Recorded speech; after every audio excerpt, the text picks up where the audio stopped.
Banggitin mo naman yung pangalan nila. Hello, Lauren Shaira! Huwag kayong makulit sa akin, makinig kayo! Grabe! Kulit-kulit nyo!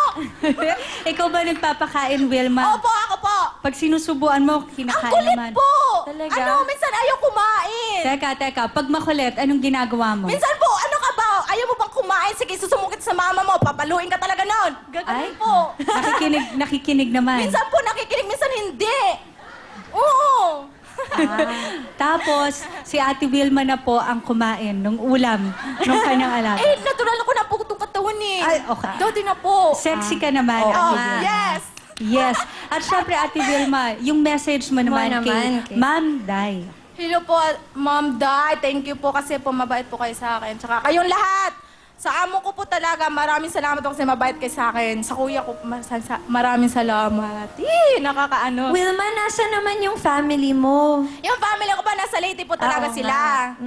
Opo. Namimiss mo na ba sila? Siyempre po, namimiss ko po sila kasi mahirap po talaga pag mag-isa ka lang dito sa Maynila, wala kang parents kasi iba po pag nandito yung parents mo kasi pag may mga problema ka po, hindi po masasabi kasi wala po sila. This Christmas ba magkikita kayo? Makakauwi ka ba? Hindi po kasi January pa po ako uuwi. O kaya naman, ito, Wilma, kung ano man ang iyong talent, ihandog mo to sa iyong pamilya, Yes, sa para magulang sa lahat. at sa pamilya. Kaya naman, eto na po, si Wilma!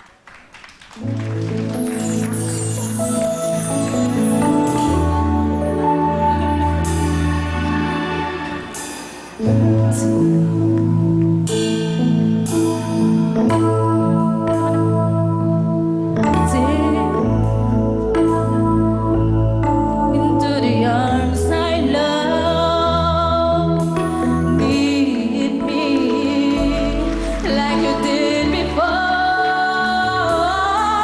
Touch me once again. I remember when there was no one that you wanted more. Don't go, you know you break my heart. She won't love you like I will. I'm the one who's there when she walks away, and you know I'll be standing still. I'll be waiting for you. Here inside my heart, I'm the one who wants to love you more. You will see I can give you everything you need. Let me be the one to love you more. Yehey! Thank you very much, Wilma. Dahil ang galing-galing mong kumanta, Wilma, 5,000 pesos para sa'yo. Ayan na. Okay. Wilma, Tess, lagay na po ang kamay sa inyong puso. Eto na po ang ating kantanong. Ang ating pong category ay titulado, Music Please. Wilma, Hindi na balik ko. pakiulit. Hindi na balik ko. One more time. Hindi Dahan-dahan. na bali. Hindi na bale is correct! 1 point. Tessa, may chance ka pang humabol, ha? Ito na po, kantanong. Ang ating category ay Sing No To. Will you reveal me? Willie Revillame is wrong. O, meron kang chance, Tessa. Music para kay Tessa.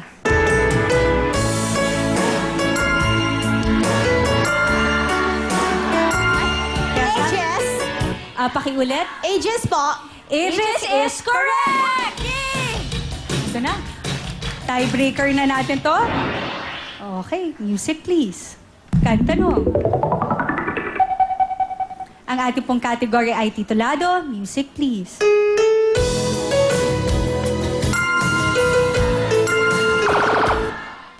Tessa? Patawarin. Patawarin is wrong. Kaya meron ka ng chance, music para kay Wilma.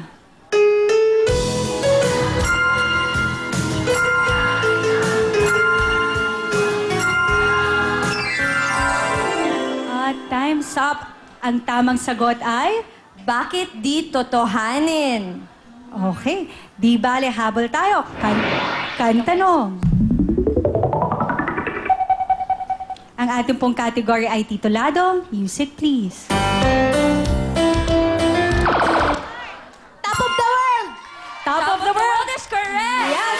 Pasok ka na, Tessa. Kaya naman, let's welcome Mike and Rico. Magandang gabi po sa inyo lahat! High energy si Mike. Hi, Mike. O, bati ka na, Mike. po, Ma'am Shalani and Ma'am Camille. Okay, tingin ka doon sa ating camera. Tapos yung mga babati mo, kaibigan mo, kamag-anak mo. Binabati ko nga po pala lahat ng taga Malabon, Concepcion, Gulayan. Tsaka yung amo ko si Tita Emmy. Maraming salamat. Pinayagan mo akong pumunta rito. Naku, Mike, ikaw parang bata pa si Mike, no, Camille? Mike, ilang taon ka na? 17 years old po. 17 years old. Gaano katagal ka na dito sa Maynila? Taliti mo po kami taga Malabon. Naku, Malabon. kapitbahay lang namin to sa Oo Valenzuela. nga. Mike, ikaw ba ay nag-aaral pa? Stop po ako ng second year college po. Nag-stop? BSE, major in social study po. Wow. Okay. Ikaw naman, Mike, gaano ka naman katagal na houseboy? Since po nung stop po ako ng pag-aaral, doon po ako napasok sa amo ko po. Bali, 2 years 2 na siya. years Camille. Opo, na. nag-iipon po ako uli ng pera para po makapag-aral next year. So, Okay. bali, nag-aaral lang siya, tapos nagtatrabaho siya, nag-iipon para makapag-aral. Yes, ma'am. Ano ba, Naku, Mike, galingan mo ngayon. ano ba ang pangarap ng isang Mike? Tulad po ng nasabi ko, BSE po ang course ko. Gustong-gusto ko pong maging guro sapagkat ang guro, kung walang guro, walang kahit anong trabahong mararating ng tao. Dahil guro ang pinakapundasyon ng pag-aaral ng tao. Alam mo, tama yan. Bilib na bilib talaga ako sa iyo, Mike. Napakagaling at napaka-importante talaga maging guro. So, ayun, magsipag ka at sana next time makabalik ka na sa school at makamit Thank mo you na po. yung mga dreams mo. So, Mike, sino ang kasama mo ngayon? Magandang gabi sa inyo lahat. Pinakikilala ko po sa inyo ang pinakagwapo at matitunong tatay ko, si Tatay Pedro! Anak, nandito ako. Gumagabay sa iyo. Naksawa. Tatay Pedro, kamusta naman po kayo? Pwede mo bang magbati sa lahat? Of Pwede course! po, pwede po. Binabati ko po ang lahat na tao dito sa studio ng ano ba yun? Well time, big time. Tama po, ano? Iyan po, magkapasalamat ko sa lahat na nanonood sa amin. Kahit ganito lang ang buhay ko.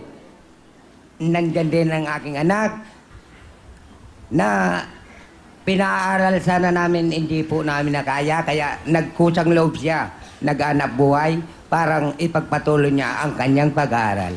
Iyan lang po ang masasabi. Maraming pong salamat sa inyong lahat.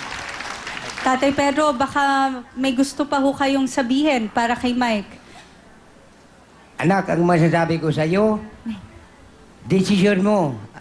Ang desisyon ng iyong sarili.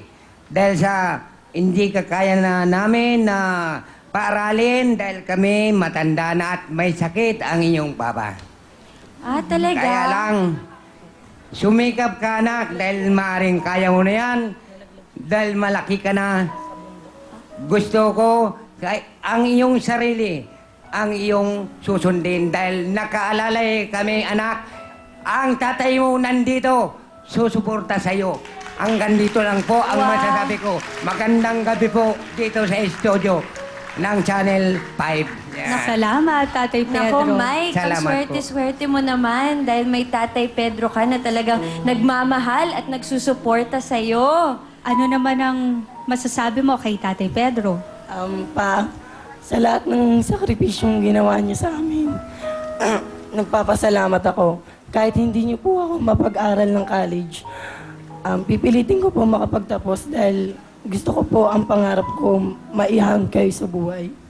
Maraming salamat pa. Mahal na mahal ko po kayo.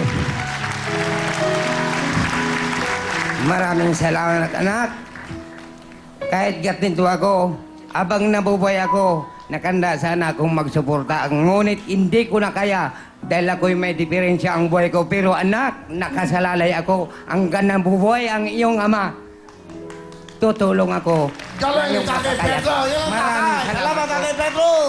Okay, Mike. Ready ka na? Salamat, Will. Maraming salamat. Okay. Thank you. Salamat. Saka na kayo magkampanya. Mike, ano ang talent? Kakanta, sir. Sige. Ano trabaho mo ba? Houseboy po. Houseboy, galingan mo. Nanonood sa ating pong Pilipinas. Okay, tira, Mike. Away naman kayo dyan!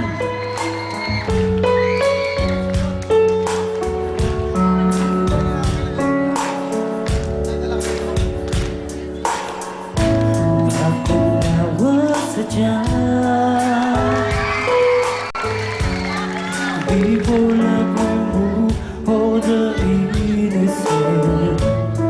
My father would lift me high and dance with my mother and me and go spend